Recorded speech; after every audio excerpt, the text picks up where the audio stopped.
Se encienden los motores, el programa ya va a comenzar. Abróchense bien los cinturones, que la entrevista va a iniciar. Plática amena que Selim ya va a realizar, con invitados que su vida nos van a contar. Hay emociones, sentimientos, todo puede pasar. Ven, súbete y vámonos a Jalo. Ven, súbete y vámonos a Jalo. Ven, súbete y vámonos a Jalo. Ven, súbete y vámonos a Jalo. Ven, súbete y vámonos a Jalo.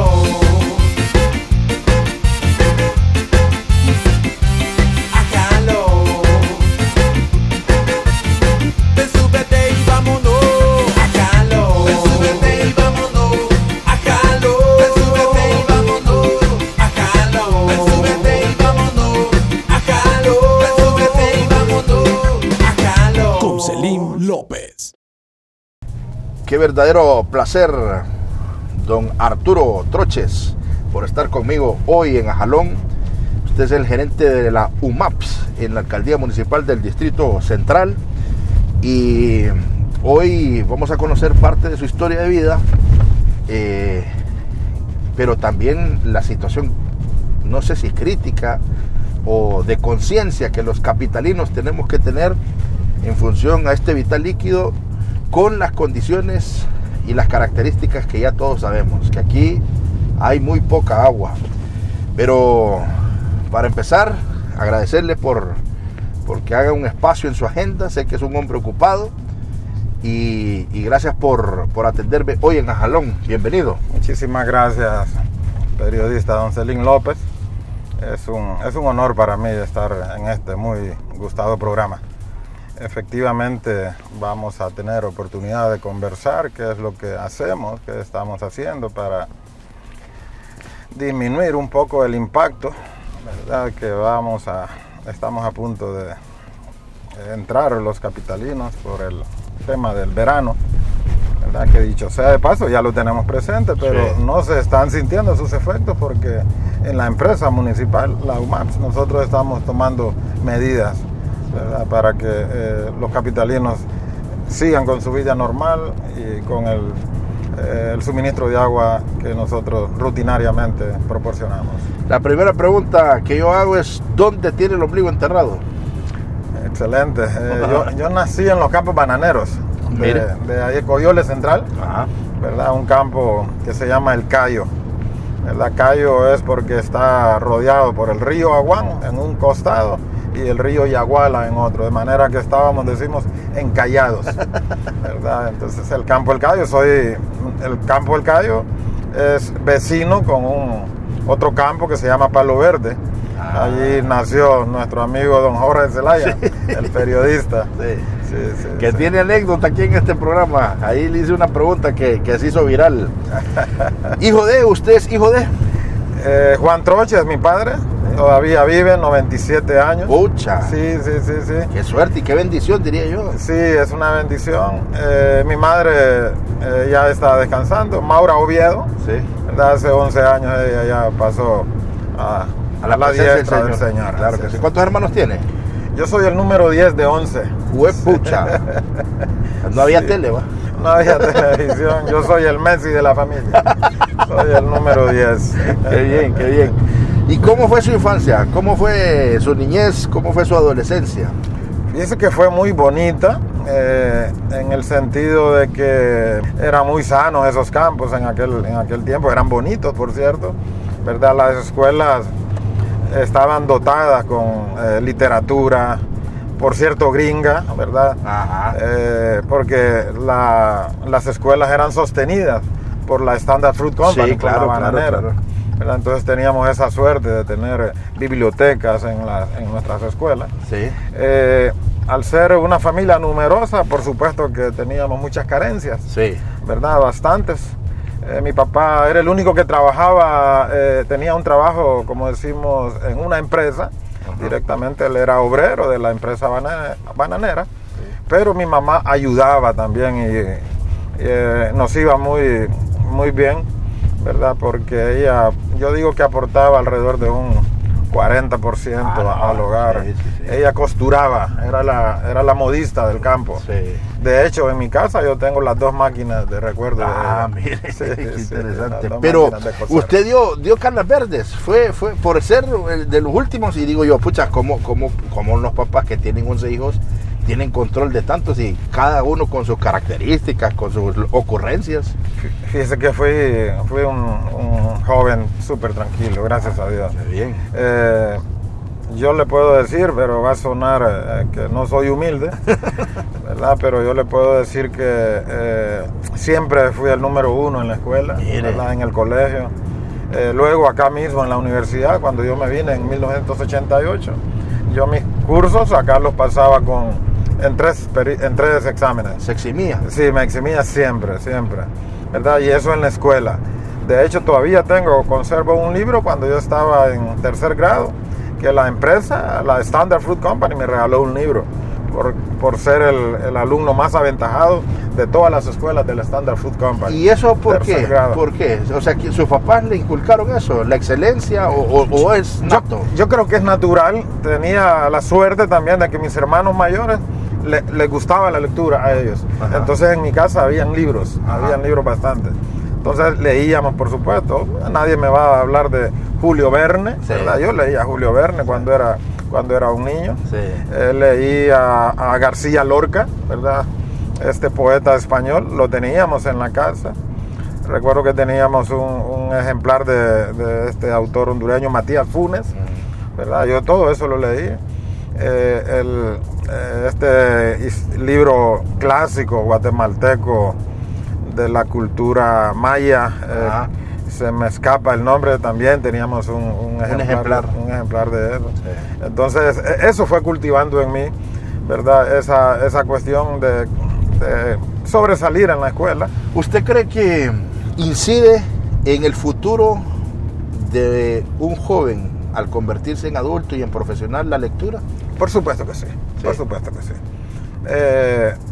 Hace un par de meses yo fui a una librería aquí en Tegucigalpa, porque yo me acuerdo que nosotros escuchábamos con mi mamá y mis hermanos mayores en las noches, tipo 7 de la noche, una emisora costarricense, donde allí escuchábamos esta novela que se llama Cumbres Borrascosas.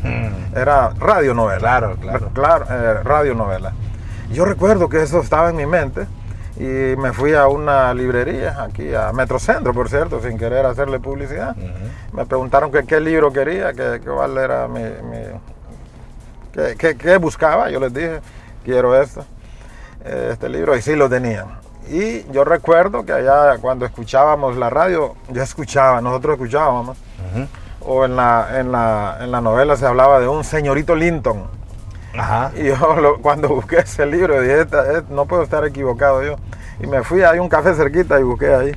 Y el señorito Linton es un personaje de la novela. Ajá. Yo tenía apenas 7, 8 años cuando yo leía ese libro. Sí. Entonces tengo vivencias bonitas, ¿no? Ok. Cuando ya crece y se viene para Tegucigalpa, porque mencionó que vino el autónomo, ¿qué decidió estudiar? Ingeniería civil. Ajá. ¿Verdad? Tenía en mi mente, me pregunta mi hermano mayor qué va a estudiar. Le digo yo, tengo dos posibilidades. Le digo. Ingeniería civil o lenguas extranjeras. Pues pucha. Sí, dos polos opuestos. Sí. Y él me dice, ¿qué va a hacer con lenguas extranjeras? Me dice, después va a estar dando clases ahí en una escuela o algo así. Me dice, estudia ingeniería, me dice, y esto y lo otro, me dio consejos. Y yo ya traía eso también y me decidí por ingeniería, ¿verdad? Una sabia decisión, realmente. Sí.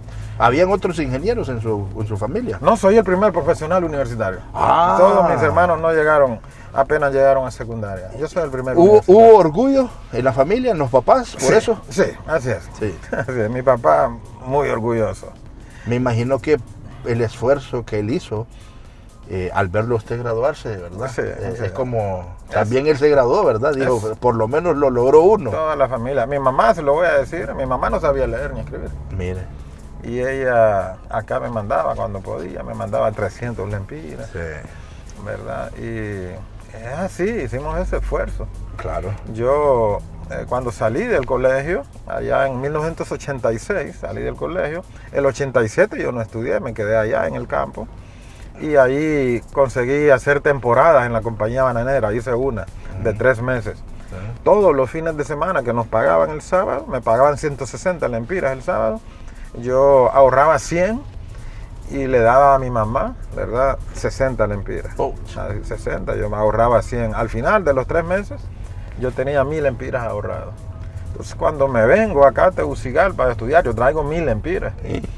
Y me dice mi hermano, me vengo con mi papá, él iba para Olancho, mi papá es originario de Olancho. Y me dice mi hermano, porque mi papá solo me deja aquí, y al día siguiente me dice, mi papá dice, lo dejo aquí, que va a estudiar a la universidad. Me dice, ¿cómo vamos a hacer? Trae dinero, tiene dinero. No le dejo dinero. Sí, le digo, no te preocupes, le digo, yo trabajé allá y ahorré 1000 lempiras. Entonces me dice, de veras, me dice, cállese, me dice, no lo diga en voz alta. Me dice, Sí. Vámonos para acá. Nos fuimos a la habitación de él. Sí. Y ya le conté la historia. Entonces ya me dijo, mañana, me dice, váyase al Banco de Honduras, me dice. Ahí en el Parque Central habrá una cuenta a su nombre, y así fue. Sí. Todos los lunes que yo iba a la universidad me matriculé. Fui a la universidad sin conocer la universidad. Sí. Me sometí al examen propedéutico, ni sé cómo, porque yo no conocía. Sí. Y todos los lunes que yo comenzaba las clases en la universidad, pasaba por el Banco de Honduras, en el Parque Central, donde hoy está Burger King. Sí. Pasaba sacando 20 lempiras para mi transporte y mis gastos universitarios. Todas las semanas, 20 lempiras, pero el bus solo costaba 15 centavos. Sí. Yo todavía sacaba demasiado dinero. Sí. De manera que terminó el año, yo terminé todavía con 300 lempiras. Guardados todavía. Así fue. Mire qué historias esas. Este programa es lo bonito, porque fíjense que antes de que los televidentes escuchen la historia, quien la está escuchando soy yo. Y entonces siempre he dicho que esas historias de superarse son las que tenemos que contar en la televisión. Esas historias de cómo alguien se ordena, tiene sus prioridades y paso a paso va avanzando, tiene que ser un ejemplo para la juventud y la niñez y la juventud. Claro.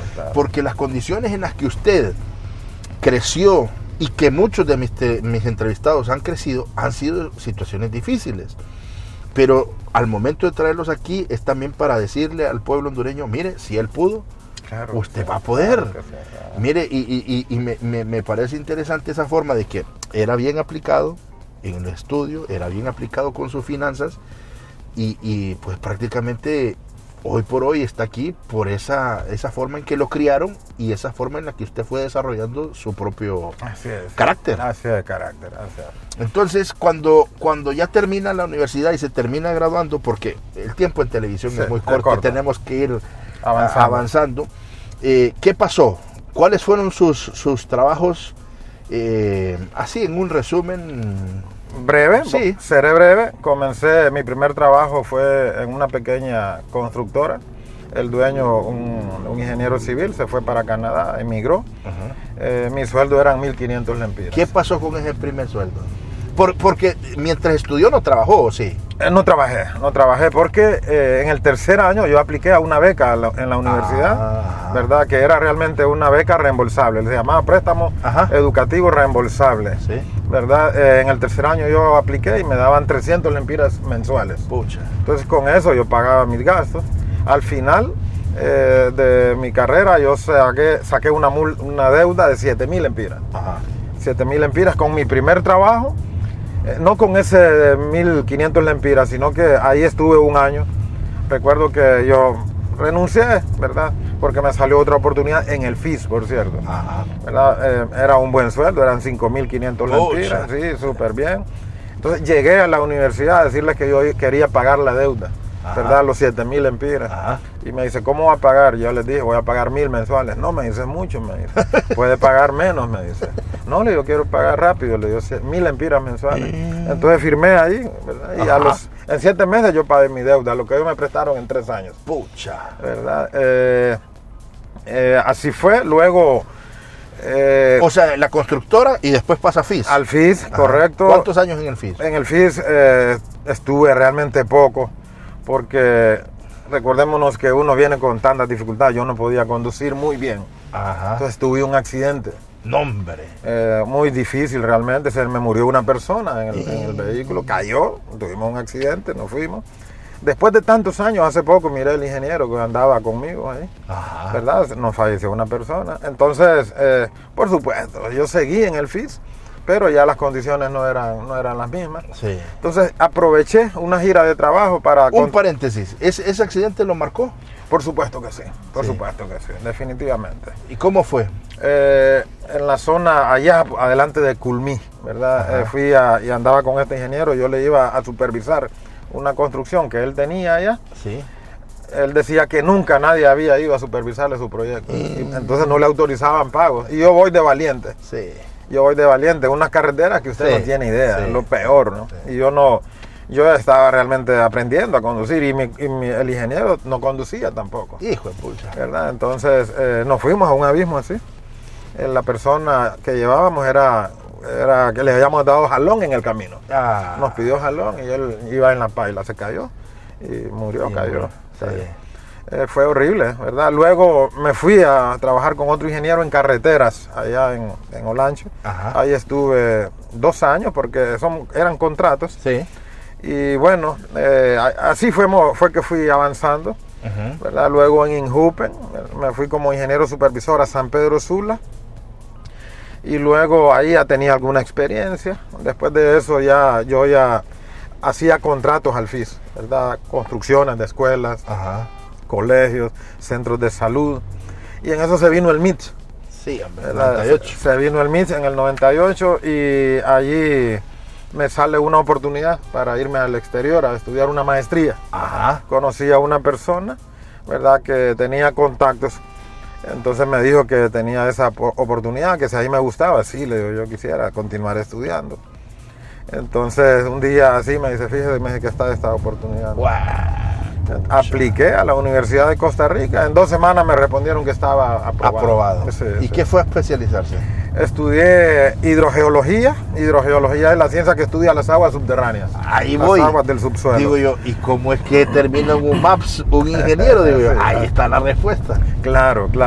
Entonces, la maestría o la especialización fue... Una maestría en aguas subterráneas. Ajá. En aguas ¿Y subterráneas. por qué se inclinó por eso?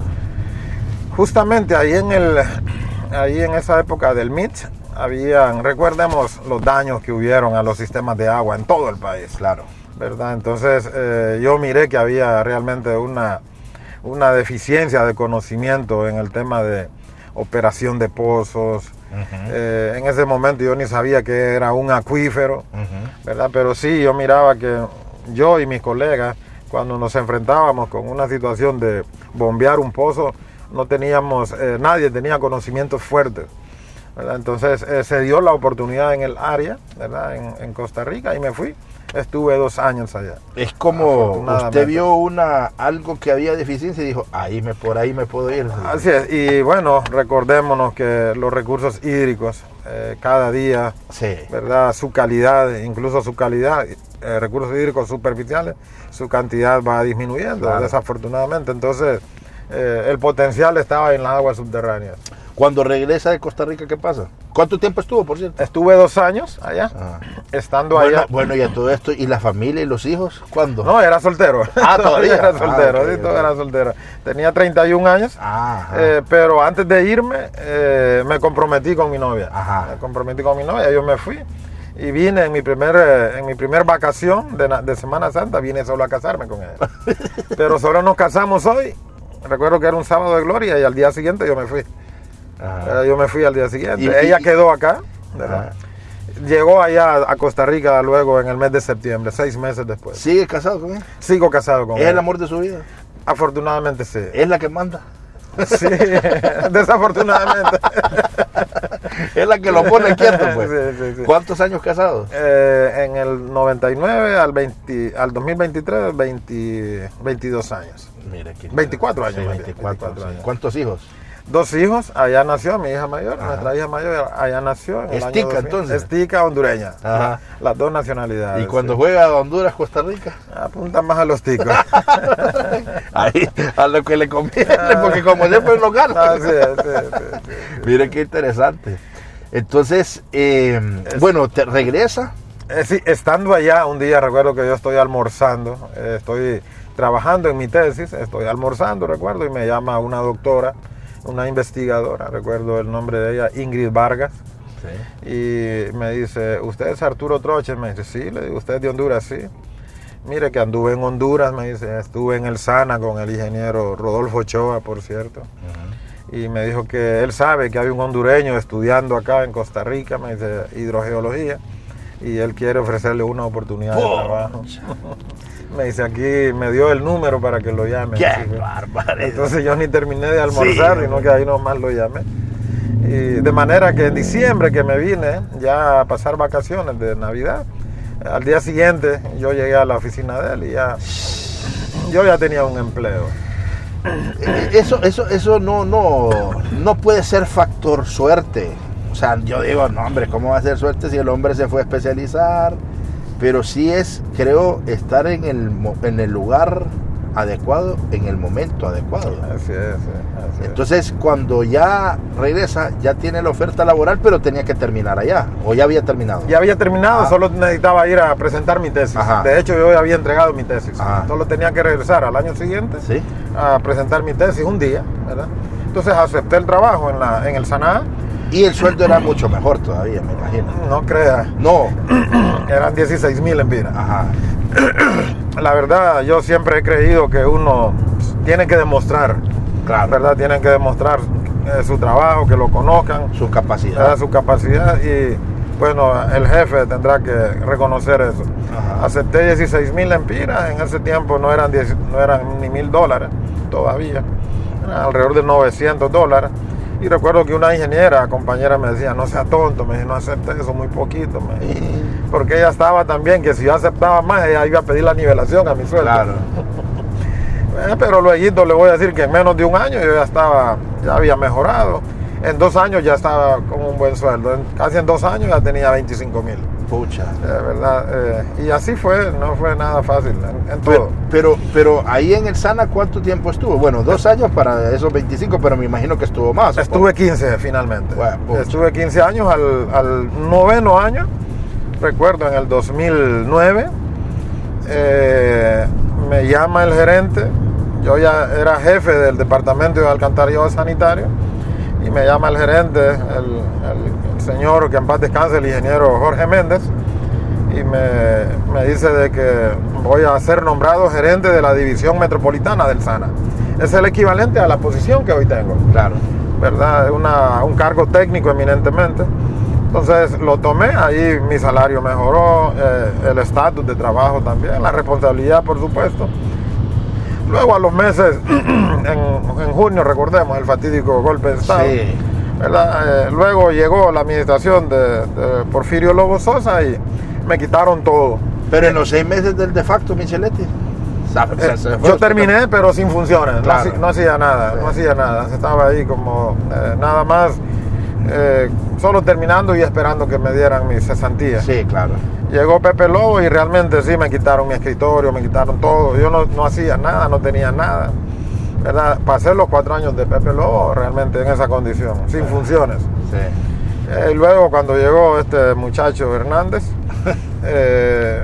me dieron, ¿verdad?, mi notificación de retiro, de despido. Sí. No me pagaron prestaciones, por cierto, ¿verdad? Hasta tuve que demandar, y a los 2 años me reconocieron el 80% de mis prestaciones. Sí, así fue, así ha sido. Y hoy está en la UMAPS. En la Unidad Municipal de Agua Potable y Saneamiento. Por toda esa experiencia y todo ese currículum, me imagino que el alcalde Jorge Aldana dijo, este es el hombre, pues.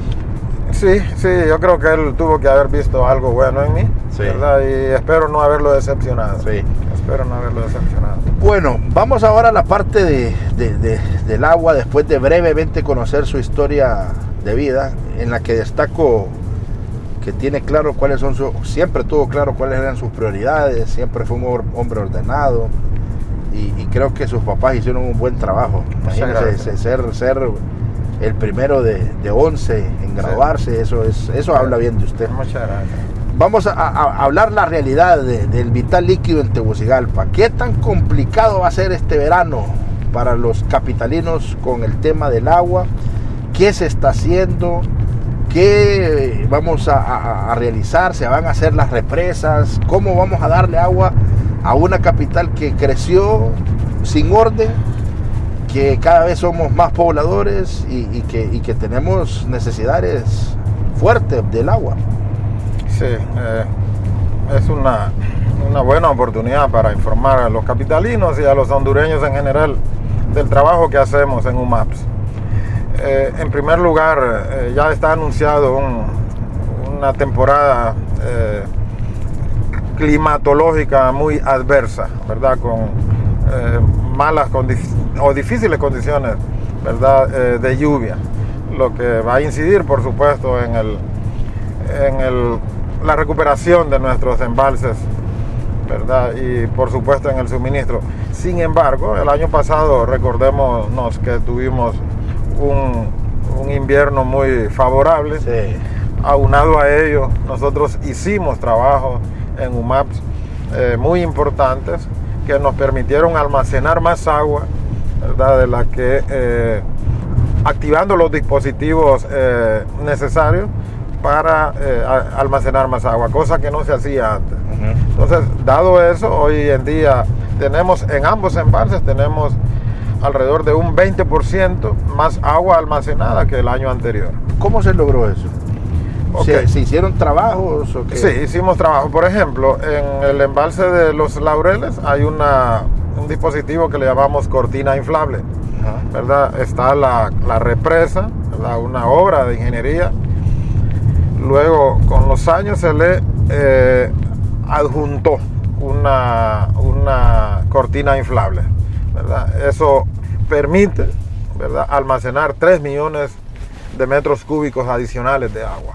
El año anterior, antes de que nosotros llegáramos, eso no se activó, ¿verdad? Entonces esos 3 millones de metros cúbicos de agua se perdieron. Sí. Nosotros hoy los tenemos ahí almacenados, ¿verdad? ¿Y por qué no lo hicieron? Había gente nueva dirigiendo el sistema, gente que sin conocimiento, ¿verdad? Luego también hay otro proyecto que tampoco se activó allá en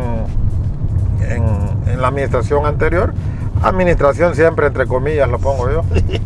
Eso no fue administración. Sí, correcto. Le llamamos trasvase, ¿verdad? Que es el agua del río Guaserique, se almacena en la represa Los Laureles. La represa Los Laureles es pequeña, de manera que con las primeras lluvias ya está rebosando el río, ¿verdad? Rebosa la represa. Entonces hay un dispositivo, un proyecto que le llamamos trasvase, que es captar esa agua de rebose y enviarla a la otra represa, a Concepción, por bombeo. La represa Concepción es más grande, no se llena fácilmente. Por ejemplo, este año no se va a llenar, pero nosotros vamos a mandar agua de esta represa para la otra represa, ¿verdad? De un punto más bajo a otro punto más alto. Claro. Con eso el año pasado enviamos 5 millones de metros cúbicos. Hoy vamos a hacer la misma operación. Sí. Vamos a enviar alrededor de 5 millones de metros cúbicos para Concepción, ¿verdad? Todo eso es lo que hoy nos permite estar tranquilos, de manera que hoy, en marzo, a mediados de marzo, nosotros tenemos un suministro de agua de cada 3 días, 2 veces por semana, claro, 2 veces por semana. Claro.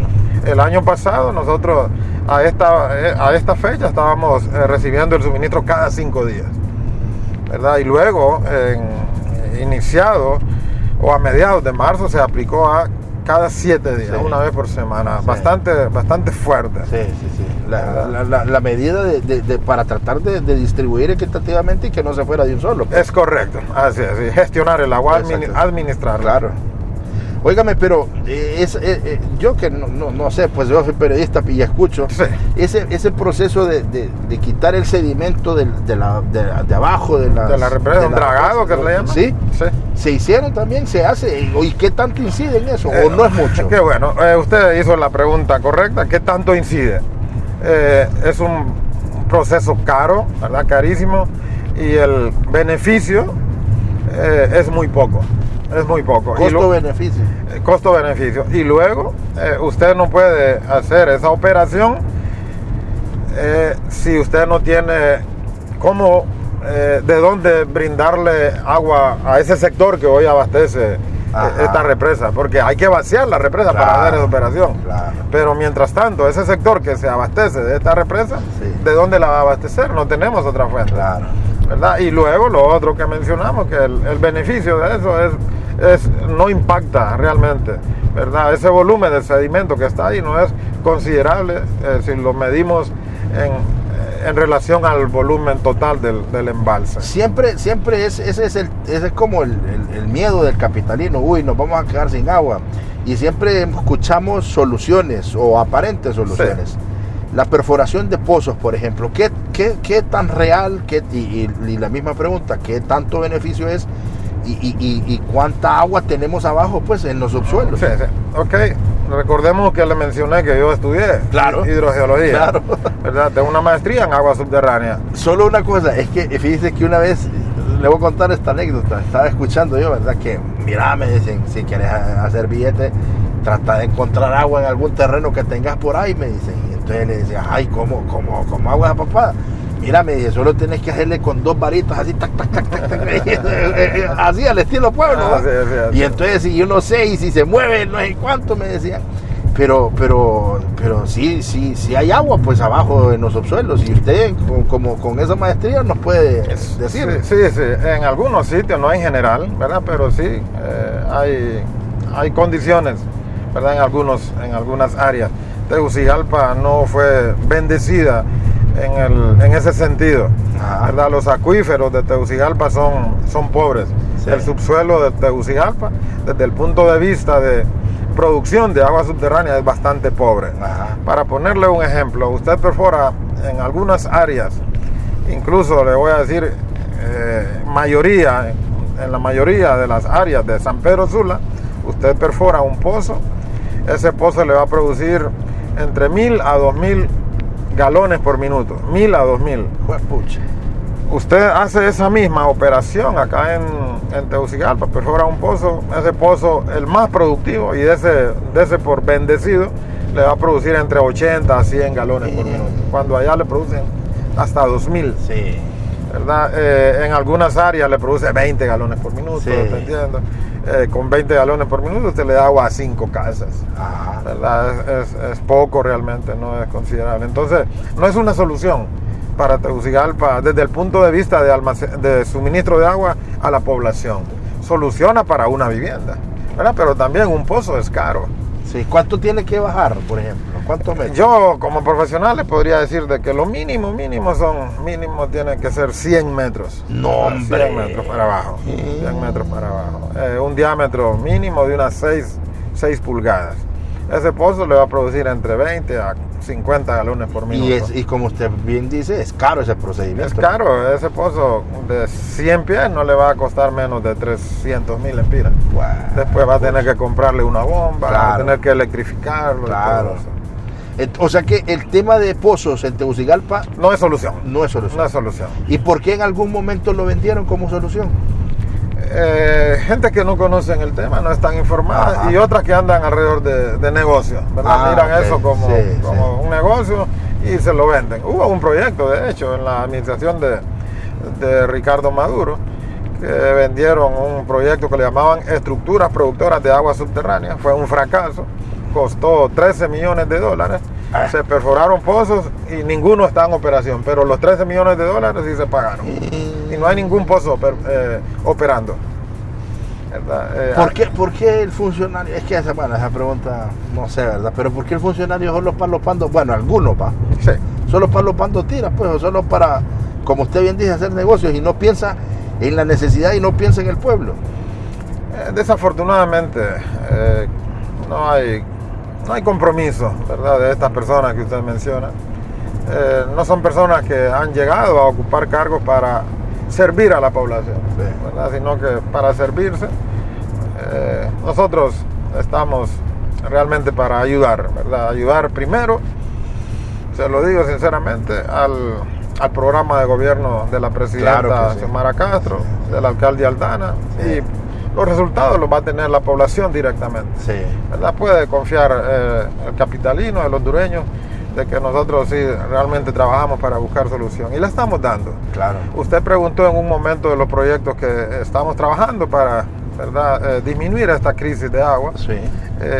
Hace 2 semanas el Congreso Nacional aprobó el contrato de un proyecto de represa, una pequeña represa, por cierto, que se llama San José. Ajá. ¿Verdad? Que la heredamos, ese proyecto lo heredamos de la administración anterior. Sí.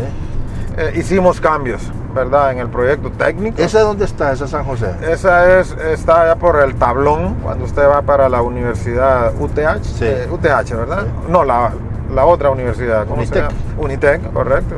Allá. Ahí queda una pequeña represa. Esa represa va a tener un embalse para almacenar 9 millones de metros cúbicos. 8 millones de metros cúbicos de esos son los útiles, ¿verdad? Un volumen útil. Ajá.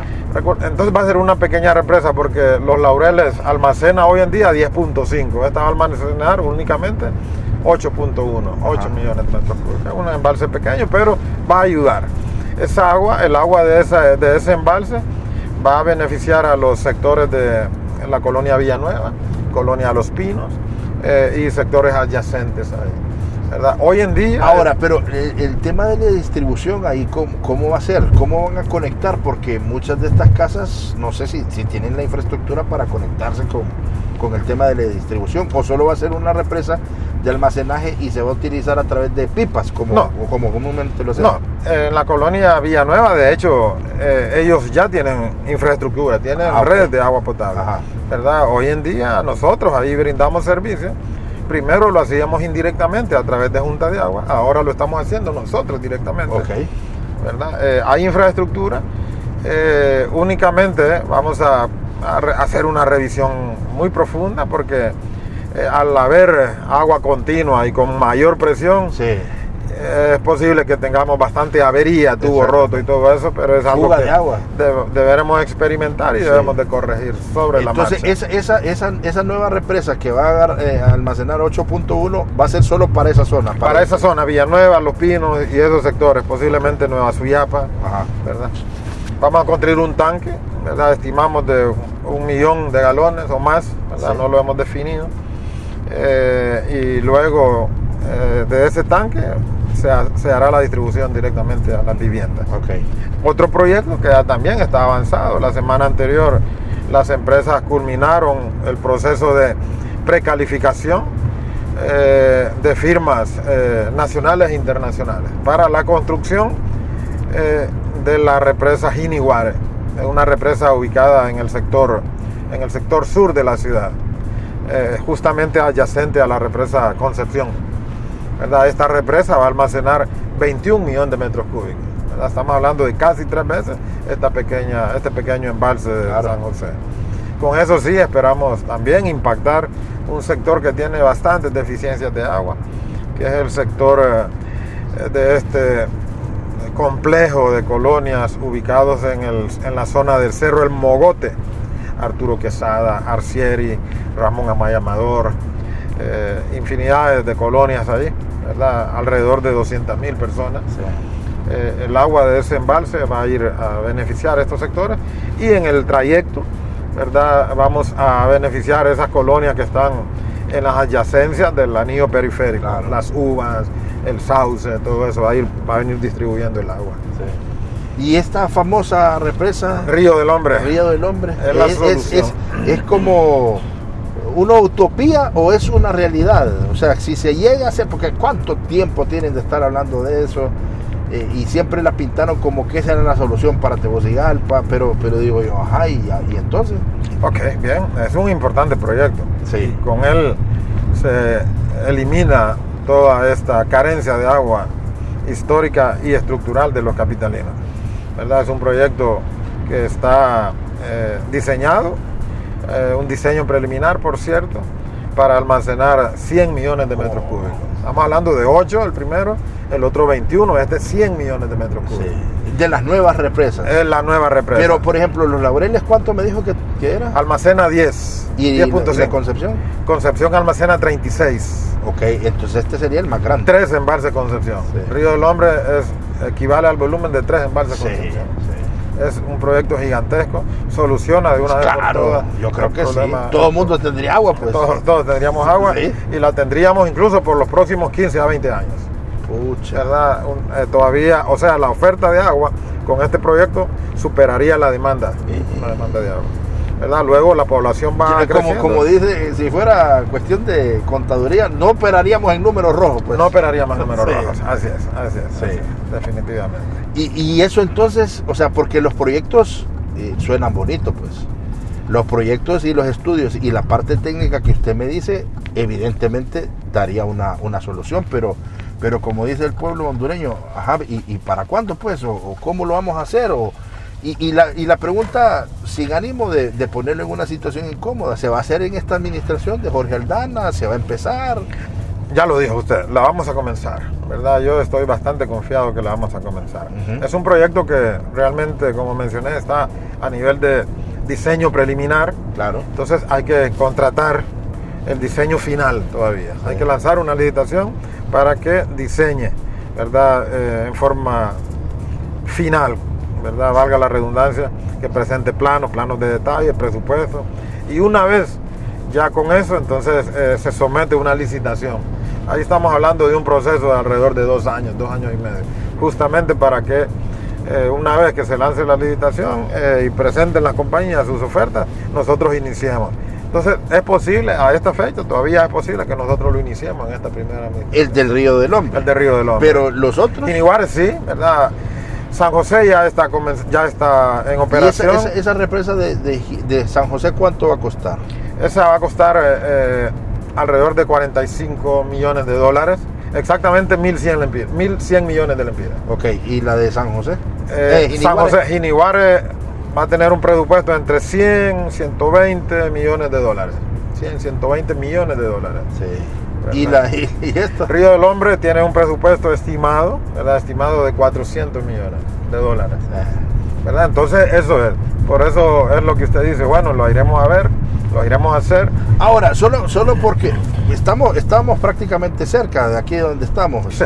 ¿Cómo va a traer todo ese montón de agua para allá, pues? Ok. Porque estamos literalmente, si se llega a construir, ¿cómo sería? Ok, bien. Venimos acá de la zona de Amarateca, ¿verdad? Está a una cota inferior o a una elevación inferior, sí, comparado con Tegucigalpa. Está abajo. Está abajo. Entonces, la línea de distribución o la línea de conducción está diseñada para que bombee agua a un tanque, ¿verdad? A un tanque con una cota superior. Va a bombearse. Ajá.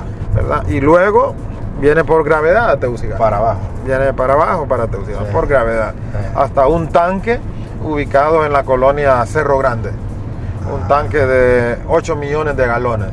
Una cosa grande. Y a partir de ahí se comienza la distribución. Sí, así es como está diseñado el proyecto. Qué interesante, definitivamente que sí es importante tener claro qué es lo que se pretende hacer y cómo es que pretenden dar una respuesta. Ahora, va a haber, ¿y cuál es el plan? A pesar de que usted dice que en este momento sí estamos bien con el agua, ¿cómo seguirán administrando? Siempre cuando viene el verano dice, bueno, va a haber nueva distribución de agua, o qué es lo que se tiene planificado. Ok, ayer nosotros nos reunimos con don Francisco Argeñal, el especialista meteorólogo, sí, de Senados Copeco. Sí. Él nos presentó en forma muy resumida el pronóstico climatológico de este año, ¿no? Nosotros, después de escucharlo, planteamos nuestra propuesta de operar el acueducto, ¿verdad? De operar los embalses, y nosotros no esperamos ampliar la frecuencia de servicio que hoy tenemos en día, ¿verdad? Lo que le mencioné, de cada 3 días. ¿verdad? Seguirá así. Con eso nosotros todavía en ambos embalses tendríamos todavía un colchón de agua, un almacenamiento que nos garantiza de que no estamos poniendo en riesgo la operación del sistema. Okay. Las juntas de agua, las pipas que andan en las calles vendiendo, ¿son justas? ¿Se tienen que seguir operando? ¿O ustedes tienen la potestad de poder, no sé, poner orden, controlar? Bien. Es una buena pregunta y lo felicito porque está informado de cómo opera, ¿verdad? Cómo funciona el mecanismo entrega de agua a los barrios y colonias. Claro. Algunos son clientes directos de UMAPS, otros son operados por juntas de agua. Particularmente creo que las juntas de agua son una excusa del Estado para evadir su responsabilidad de llevar el servicio, él como Estado, al ciudadano. Sí. Entonces le dejó eso a la asociación de vecinos: constitúyanse como juntas de agua y ustedes van a brindar el servicio. Sí. Nosotros nos despreocupamos, nos desentendemos de ese problema. Entonces, por supuesto que hay problemas ahí, ¿verdad? Porque ellos se constituyen como pequeños operadores, ¿verdad? Pero no son controlados por nadie, ¿verdad? Con una tarifa muy baja por parte de UMAPS, y controles, no hay ningún control, no tenemos ningún control de ellos. Particularmente nosotros vamos a ir trabajando en el sentido de que esas colonias o barrios que son operados por juntas de agua, nosotros vamos a ir retomando, que sean clientes directos nuestros, que si hay un reclamo de ellos, que no digan hay problemas de agua, no tenemos agua, y si hay el reclamo, pues que sea directo y nosotros vamos a buscar solución. Es que le mencioné esto de las juntas de agua porque se ha politizado las juntas de agua. Claro. Se escuchan muchos casos de corrupción de los administradores de las juntas de agua. Por supuesto. Y el caso que a mí me dejó como condorito, plop, impactado. Una junta de agua propuso, si no se acuerda usted, sí, al fiscal general del estado para que ¿se acuerda? Sí, perfecto. Para que fuera reelecto un periodo. Imagínese, ¿va? Entonces, esos temas, digo yo, y como aquí no, es que es un elemento que hay que mencionarlo. Como aquí venimos de 12 años de administración cachureca, sí, y viene libre, entonces digo yo, y como estos por todo se quejan y a todos les quieren ver algo malo, digo yo, de repente le van a armar macaneos y ustedes tal vez están trabajando bien, pues. Sí, desafortunadamente nuestros compañeros en el partido están jugando un juego que ellos no... No, pero me refiero de los cachurecos también. O sea, de los cachurecos que pretenden llegar a hacer relajo o aquí a futuro, pues. Y la situación que se vive como el Partido Libertad y Refundación también desde estos relajos que lo hemos visto en diferentes instituciones. Correcto. Sí, efectivamente las juntas de agua fueron instrumentos del Partido Nacional, ¿verdad? Así como otros organismos de sociedad civil, ¿verdad? Sí. Fueron instrumentos. Todos ellos tienen vínculos fuertes, ¿verdad? Con ese partido, y luego, por supuesto, también hechos comprobados de casos de mal manejo de fondos, que son fondos realmente públicos, porque son fondos que le cobran al usuario, y claro, ellos deberían de rendir cuentas. Ellos no rinden cuentas de nada. Pero ustedes administrativamente no tienen injerencia sobre ellos. No tenemos realmente ninguna. ¿Y eso no se puede controlar a futuro?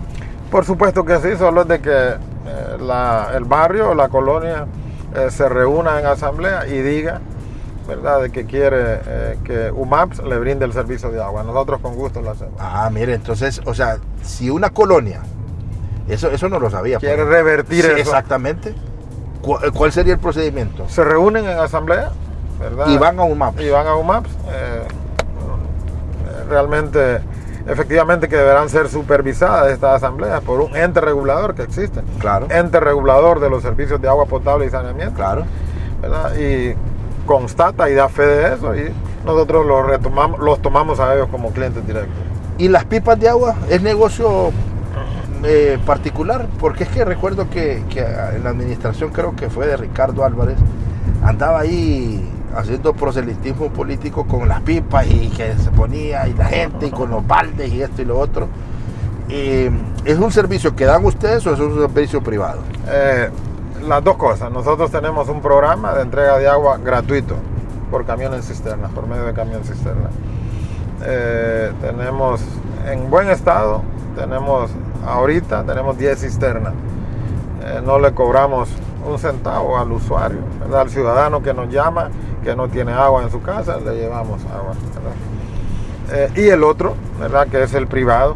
Tenemos un programa que se llama Aquablock, donde esos camiones cisternas, que son privados, llegan a nuestras instalaciones y llenan. Nosotros le vendemos a estas personas le vendemos a 5 centavos el galón el galón de agua, de manera que, para que tenga una idea, un barril que agarra 55 galones, al cisternero le cuesta 2 lempiras con 75 centavos. Pero usted sabe cuánto lo vende el cisternero en el barrio, ¿verdad? O en la colonia. Sí. Lo vende hasta 50 lempiras. Sí. Pero nosotros se lo damos únicamente a 2 lempiras, 75 centavos. ¿Y no habría alguien que podría controlar eso? Asumimos que debería ser un papel de la Fiscalía del Consumidor, algo así, ¿verdad? Porque nosotros como UMAPS no tenemos herramientas, definitivamente. Sí. Óigame, y por ejemplo en pandemia yo recuerdo que se criticó mucho que una cisterna de agua gratuita de la alcaldía se la llevaban a altas poporoilas, como dicen. No quiero creer yo que usted no lo va a permitir. Pues. No. Usted tiene un control sobre eso y nunca vamos a ver ese tipo de escándalos. Absolutamente. O abusos, diría yo. Abusos, sí. Absolutamente. Usted puede estar seguro de eso. La persona que maneja ese programa de entrega de agua, Karen Díaz, una compañera comprometida, estoy seguro que nadie le va a hacer una propuesta de ese tipo a esta dama. Óigame, ya estamos llegando al final de la entrevista. Mire qué rápido pasó el tiempo. Sí. Yo siento que usted ahorita ha de estar como con todo ese interés, con todas esas ganas de querer demostrar que cuando alguien tiene conocimiento y se rodea de un buen equipo, puede hacer las cosas bien. Usted puede pasar en la historia por hacer cosas que nunca hemos visto en Tegucigalpa. ¿Cómo asume ese reto? ¿Cómo lo asumió? Pues, y cómo va a seguir trabajando de cara a lo que resta y a lo que lo tenga el alcalde Jorge Aldana en esta administración. Y que vamos a decir, bueno, no, a veces que había un señor de apellido Troches que hizo las cosas bien en UMAPS y bueno, con este tema tan sensitivo que es el agua en esta cámara, por favor. Claro.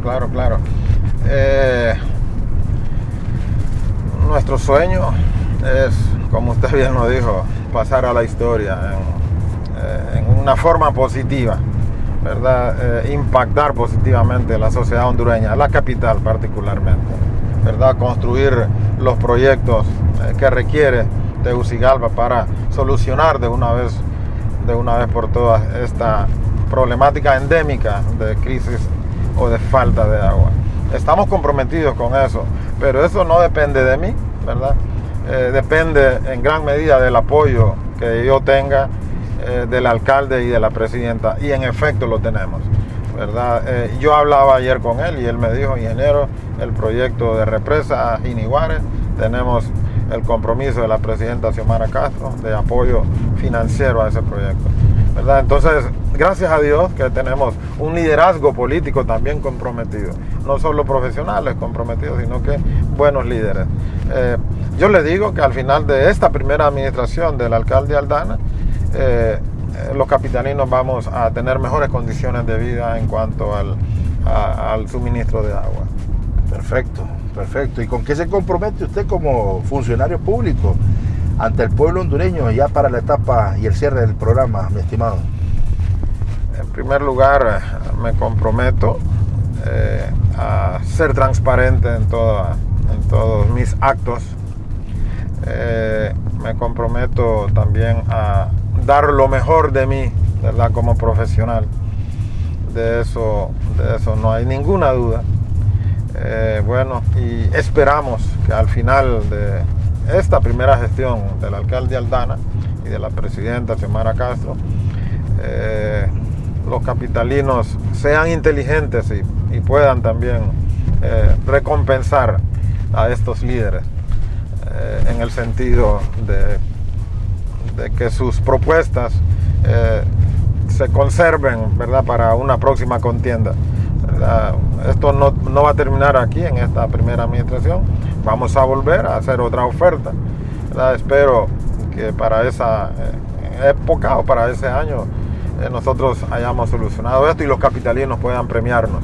Es que a eso iba, ya lo dijo 2 veces y digo yo, dije yo, ya está anunciando que el alcalde va a buscar una reelección a base de trabajo. Así es, a base de trabajo. Claro. Sí, así es. Y nos van a premiar los capitalinos, lo van a premiar al alcalde. Perfecto. Espero que se haya sentido cómodo, mi estimado Muchísimas Arturo gracias. Troches. Muchísimas gracias, licenciado. ¿Qué les pareció el programa? Muy bonito, me gustó, lo felicito. ¿Verdad? Es un programa en el que uno se siente confortable, ¿verdad?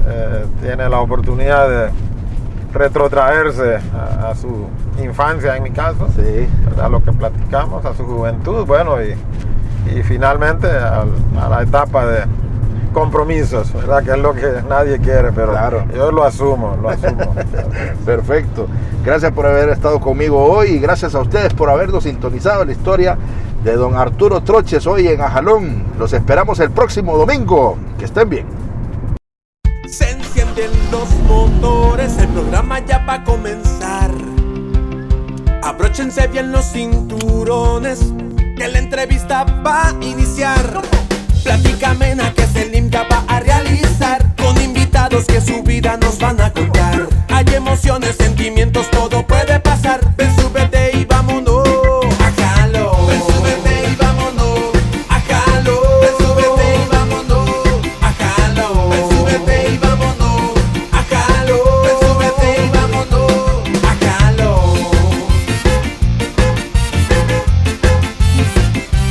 A Jalo. Ven, súbete y vámonos a Jalo. Ven, súbete y vámonos a Jalo. Ven, súbete y vámonos a Jalo. Ven, súbete y vámonos a Jalo. Ven, súbete y vámonos a Jalo. Con Selim López.